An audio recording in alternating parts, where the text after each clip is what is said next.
morning po sa inyong lahat. May kiraan po ulit ako sa newsfeed nyo.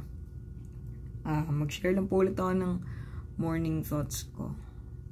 Lately, may mga na-realize ako and I want to share it to you guys. Maybe, you are feeling the same way or makatulong kahit paano. If it's not right anymore, learn to walk away. Normal na malungkot ka after making the right decisions. Pag may nawawala, may dumarating, people come and go, ika nga nila. So, may times na malulungkot ka. Pero, that doesn't mean na mali ka ng naging decision mo. Sabi pa, battles are won when we decide not to fight. And instead, let God fight for us. May mga bagay na hindi dapat natin ipinipilit. Kung para sa'yo, it will find you. Pagmamahal man yan galing sa kasintahan or sa kaibigan. Sabi nga, kung hindi ukol, di bubukol. Diba? Na-realize ko pa nitong mga nakaraan. The older you get,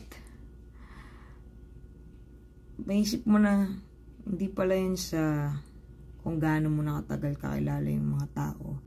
Gaano mo na sila katagal kakilala, gaano ka na nila katagal nakakilala.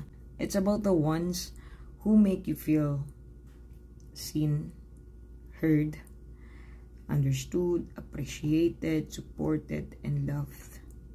Naandun yun. Hindi yun sa mas matagal mo nang kakilala, mas na-appreciate ka nila.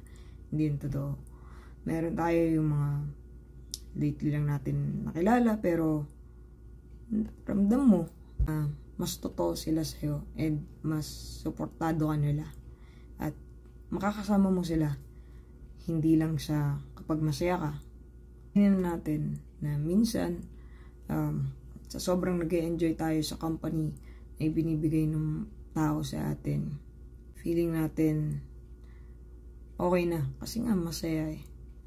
Pero bigla akong marirealize, dapat pala nating ina-appreciate yung mga taong nandiyan, mapalungkot man yan o saya.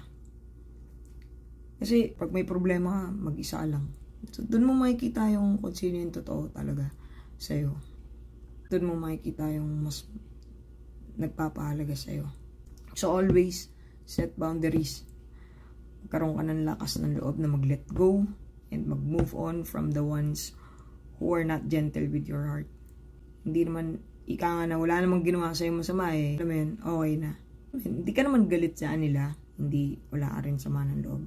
Siguro, it's not healthy for you.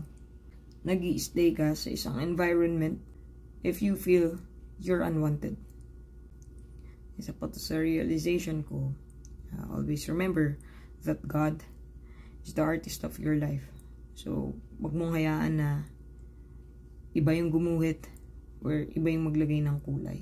Kaya, mapapayo ko po sa mga taong may mga laban na tahimik na nilalabanan. Remember, kasama mo si Lord. That's the best company na makukuha mo than ever. And of course, pinadadalan ka niya ng mga totoo sa'yo. May mga magmamahal sa'yo na nandiyan para sa'yo. Minsan nabubulagan lang tayo. So, kung isa ka dun sa taong may mga tahimik na laban na nilalabanan, remember na ganun din yung iba. Kaya lagi nating piliin na maging mabuti sa kapwa natin. So may struggle ka, may struggle din sila. Kung may struggle siya, may struggle din ako. Lahat tayo may kanya-kanya. Kaya lagi nating piliin maging kind or nice. Kakilala mo man yan o hindi, galit man sa'yo yan or hindi, basta malinis yung puso mo, wala kang galit sa ibang tao, always be kind sa iba. Ayun lamang po. Maraming salamat ulit sa pagpapadaan sa newsfeed nyo. Ingat po kayo lagi. God bless.